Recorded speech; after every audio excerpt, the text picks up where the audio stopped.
Jaya Radha Madhava Punya Vihari.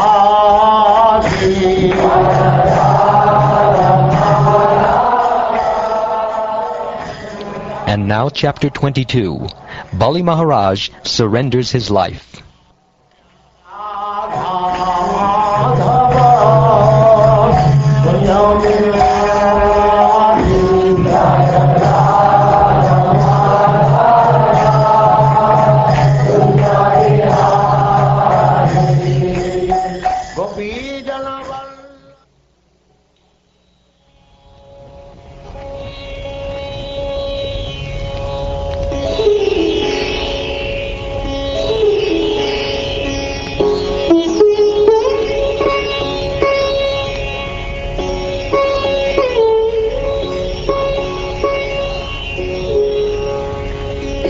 Shukdev Goswami said, O King, although the Supreme Personality of Godhead was superficially seen to have acted mischievously toward Bali Maharaj was fixed in his determination.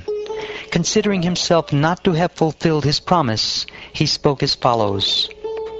O best personality of Godhead, most worshipable for all the demigods, if you think that my promise has become false, I shall certainly rectify matters to make it truthful. I cannot allow my promise to be false. Please, therefore, place your third lotus footstep on my head. I do not fear being deprived of all my possessions, living in hellish life, being arrested for poverty by the ropes of Varuna, or being punished by you as much as I fear defamation. Although a father, mother, brother, or friend may sometimes punish one as a well-wisher, they never punish their subordinate like this. But because you are the most worshipable Lord, I regard the punishment you have given me as most exalted. Since your Lordship is indirectly the greatest well-wisher of us demons, you act for our best welfare by posing as if our enemy. Because demons like us always aspire for a position of false prestige, by chastising us, you give us the eyes by which to see the right path.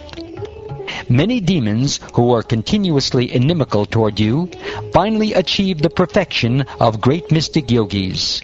Your Lordship can perform one work to serve many purposes, and consequently, although you have punished me in many ways, I do not feel ashamed of having been arrested by the ropes of Varuna, nor do I feel aggrieved. My grandfather, Prahlad Maharaj, is famous, being recognized by all in many ways by his father, Hiranyakashipu. He still remained faithful, taking shelter at your lotus feet. What is the use of the material body, which automatically leaves its owner at the end of life? And what is the use of all one's family members, who are actually plunderers, taking away money that is useful for the service of the Lord in spiritual opulence? What is the use of a wife? She is only the source of increasing material conditions. And what is the use of family, home, country, and community? Attachment for them merely wastes the valuable energy of one's lifetime. My grandfather, the best of all men, who achieved unlimited knowledge and was worshipable for everyone, was afraid of the common men in this world. Being fully convinced of the substantiality afforded by shelter at your lotus feet, he took shelter of your lotus feet against the will of his father and demoniac friends, who were killed by your own self. Only by providence have I been forcibly brought under your lotus feet and deprived of all my opulence. Because of the illusion created by temporary opulence, people in general who live under material conditions, facing accidental death at every moment, do not understand that this life is temporary. Only by providence have I been saved from that condition. O best of the Kurus, while Bali Maharaj was describing his fortunate position in this way, the most dear devotee of the Lord, Prahlad Maharaj, appeared there, like the moon rising in the night time. Then Bali Maharaj saw his grandfather, Prahlad Maharaj, the most fortunate personality, whose dark body resembled black ointment for the eyes.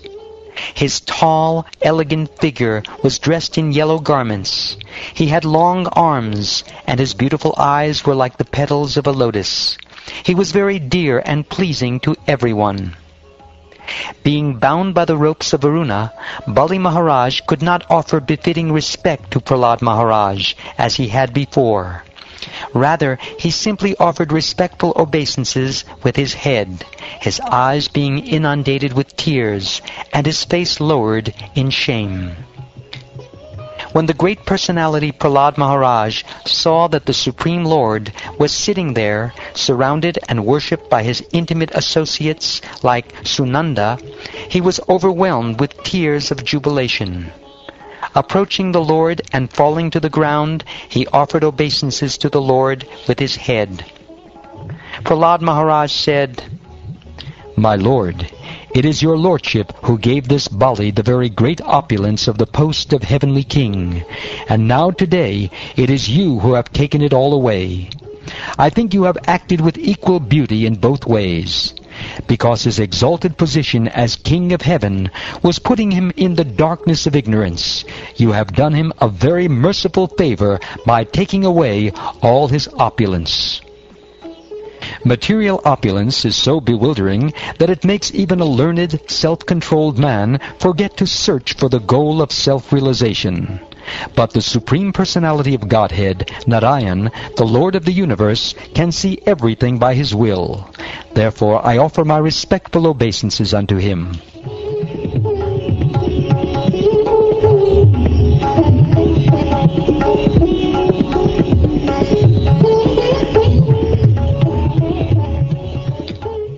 O King Pariksit, Lord Brahma then began to speak to the Supreme Personality of Godhead within the hearing of Prahlad Maharaj, who stood nearby with folded hands. But Bali Maharaj's chaste wife, afraid and aggrieved at seeing her husband arrested, immediately offered obeisances to Lord Vamanadev. She folded her hands and spoke as follows. Srimati Vindhyavali said, O my Lord, you have created the entire universe for the enjoyment of your personal pastimes. But foolish, unintelligent men have claimed proprietorship for material enjoyment. Certainly they are shameless agnostics. Falsely claiming proprietorship, they think they can give charity and enjoy. In such a condition, what good can they do for you, who are the independent creator, maintainer, and annihilator of this universe? Then Lord Brahma said, O well-wisher and master of all living entities, O worshipable deity of all the demigods, O all-pervading personality of Godhead, now this man has been sufficiently punished, for you have taken everything. Now you can release him. He does not deserve to be punished more. Bali Maharaj had already offered everything to your lordship. Without hesitation, he has offered his land, the planets, and whatever else he earned by his pious activities, including even his own body. By offering even water, newly grown grass, or flower buds at your lotus feet, those who maintain no mental duplicity can achieve the most exalted position within the spiritual world. This Bali Maharaj, without duplicity, has now offered everything in the three worlds. How then can he deserve to suffer from arrest? The Supreme Personality of Godhead said, My dear Lord Brahma, because of material opulence, a foolish person becomes dull-witted and mad. Thus he has no respect for anyone within the three worlds and defies even my authority. To such a person I show special favor by first taking away all his possessions. While rotating in the cycle of birth and death again and again in different species because of his own fruitive activities, the dependent living entity, by good fortune, may happen to become a human being. This human birth is very rarely obtained.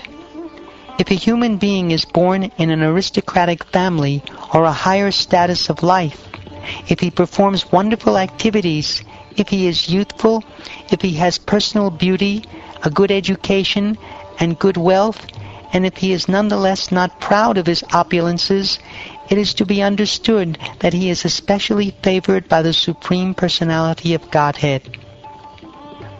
Although aristocratic birth and other such opulences are impediments to advancement in devotional service, because they are causes of false prestige and pride, these opulences never disturb a pure devotee of the Supreme Personality of Godhead.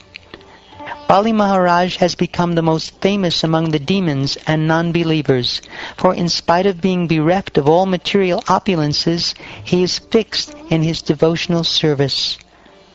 Although bereft of his riches, fallen from his original position, defeated and arrested by his enemies, rebuked and deserted by his relatives and friends, although suffering the pain of being bound, and although rebuked and cursed by his spiritual master, Bali Maharaj, being fixed in his vow, did not give up his truthfulness. It was certainly with pretension that I spoke about religious principles, but he did not give up religious principles, for he is true to his word. Because of his great tolerance, I have given him a place not obtainable even by the demigods. He will become king of the heavenly planets during the period of the Manu known as Sarani. Until Bali Maharaj achieves the position of King of Heaven, he shall live on the planet Sutala, which was made by Vishvakarma according to my order. Because it is especially protected by me, it is free from mental and bodily miseries, fatigue, dizziness, defeat, and all other disturbances. Bali Maharaj, you may now go live there peacefully. O Bali Maharaj, you may go to the planet Sutala, which is desired even by the demigods. Live there peacefully, surrounded by your friends and relatives. All good fortune unto you. On the planet Sutala, not even the predominating deities of other planets, what to speak of ordinary people, will be able to conquer you. As far as the demons are concerned, if they transgress your rule, my disc will kill them. O great hero, I shall always be with you and give you protection in all respects, along with your associates and paraphernalia. Moreover, you will always be able to see me there. Because there you will see my supreme prowess, your materialistic ideas and anxieties that have arisen from your association with the demons and Danavas will immediately be vanquished.